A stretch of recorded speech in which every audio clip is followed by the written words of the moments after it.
మీరు ప్రెగ్నెన్సీ కోసం ట్రై చేస్తున్నారా? అయితే రోజు 2 టైమ్స్ బ్రష్ చేయడం మర్చిపోద్దు.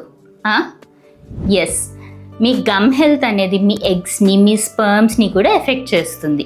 Let me explain. ఇండియాలో మనం డెంటల్ హైజీన్కి ఇచ్చే ఇంపార్టెన్స్ చాలా తక్కువ. నిజం చెప్పండి, మీరు జస్ట్ డెంటల్ చెకప్ కోసం లాస్ట్ టైం డెంటిస్ట్ని ఎప్పుడు కన్సల్ట్ అయ్యారు?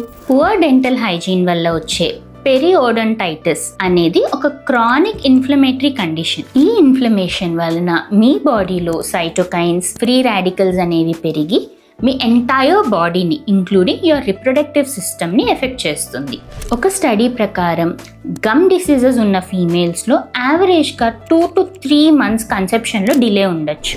ఈ ఇన్ఫ్లమేషన్ ఫీమేల్స్లో PCOS, ఎండోమెట్రియాసిస్ లాంటి కండిషన్స్ని, మేల్లో testosterone level, sperm count, sperm morphology వీటన్నిటిని ఎఫెక్ట్ చేస్తుంది. అంతేకాకుండా ప్రెగ్నెన్సీలో ఈ గమ్ డిసీజెస్ అనేవి మిస్క్యారేజెస్ రిస్క్ని పెంచుతాయి అండ్ ప్రీమెచ్యూర్ డెలివరీస్కి కూడా కారణం అవ్వచ్చు. డెంటల్ హెల్త్ని మెయింటైన్ చేయడానికి కొన్ని టిప్స్ క్యాప్షన్లో చూడండి. Hope this helps. Thank you.